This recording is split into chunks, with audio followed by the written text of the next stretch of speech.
All right, let's talk about something we see literally everywhere, every single day: marketing. We're going to break this whole complex world down to its basic building blocks. Its DNA, really. So think about it, a kid's lemonade stand and a brand new smartphone. I mean, they seem like they're from different planets, right? But they're not. By the time we're done here, you're going to see how that simple stand and that huge tech company are actually built on the exact same foundation. That's the journey we're taking from a simple swap to this massive global strategy. Okay, so here's how we're going to connect those dots. First, we'll look at the basic human swap. Then, we'll see what happens when you go beyond that simple exchange. After that, we'll peek at the marketer's secret recipe. And finally, we'll deconstruct the idea of a product itself. All right, section 1. Let's start at square one. I mean, way back, before brands, before ads, before we even had money, there was this one basic human idea. And here it is: exchange. You know, our source material for this uses the Portuguese word troca, but it means exactly what you think: a swap. This is the bedrock of everything. It's so simple, right? I've got something you want, you've got something I want, let's trade. That's it. That's the seed from which all of marketing grows. Okay, so a simple swap is great, but obviously we don't barter for our groceries anymore, right? We built on top of that idea. We started adding layers, making things a bit more formal, a bit more sophisticated. And that brings us to the transaction. A transaction is basically an exchange with, well, terms and conditions. Suddenly, there are rules. There are specific values, usually money, and a set of conditions. You can think of it as a swap that's been formalized. This is where a casual trade becomes a proper business deal. So where do all these transactions take place? In a market, or mercado, as our source calls it. And look, this doesn't have to be a farmer's market down the street anymore. It could be a website, an app, a huge global digital space. At the end of the day, a market is just any place, physical or virtual, where buyers and sellers can connect and make a deal. Okay, so you've made your purchase. The deal is done. Now what? Well, how you feel about it comes down to one thing: your expectations. It's pretty straightforward. If it doesn't live up to what you hoped for, you're unsatisfied. If it does exactly what it promised, you're satisfied. Fine. But the real goal, the place where the magic happens, is when it goes above and beyond what you expected.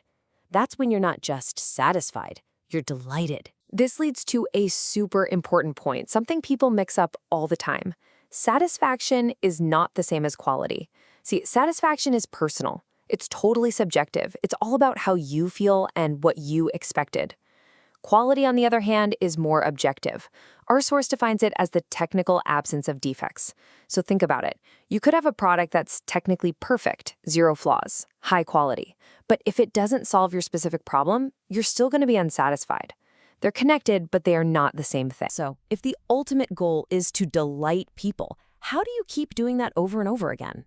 Well, you don't focus on the single sale. You build a relationship, a relacionamiento. This is the real endgame.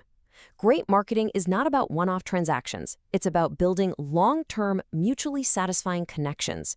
And not just with customers. We're talking about suppliers, partners, everybody involved. All right, section 3.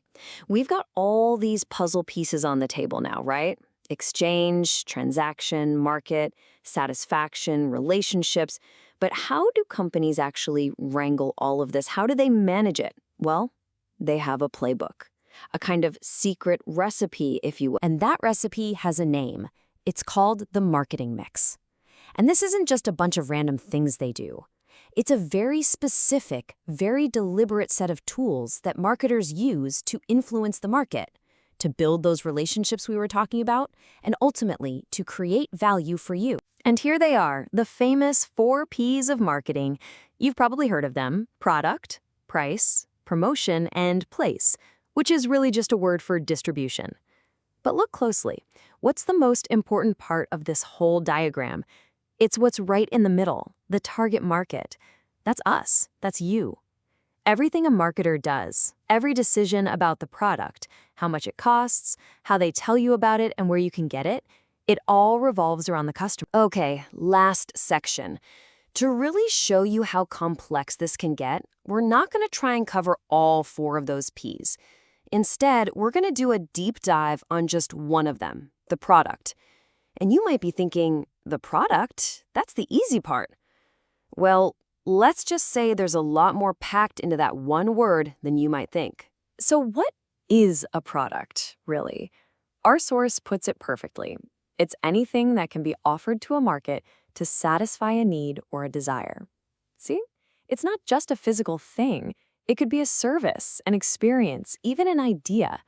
If it solves a problem or fulfills a wish for someone, it's a product. And this is a really critical idea to grasp.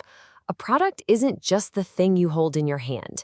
In marketing, the P for product is actually this huge bundle of strategic decisions, all packaged together. Just look at what goes into that bundle. It's an entire universe of choices a marketer has to make. What's the quality level? What features and options will it have? What about the style and design? What are we going to call it? The brand name? How is it packaged? What sizes does it come in? And what about the services that go with it or the warranties and return policies? All of it, that's the product. And remember, we just unpacked one of the 4 Ps. Think about that. You could make the most perfect product in the world, with all those decisions made brilliantly. But what happens if the price is totally wrong? Or what if the promotion is non-existent so nobody even knows it exists? And that's what brings us all the way back to the beginning, the lemonade stand and the smartphone. The real difference isn't the fundamental idea of an exchange. It's the mind-boggling complexity of this whole system. It's the thousands of tiny, interconnected decisions that all have to work in harmony just to build a lasting relationship with you.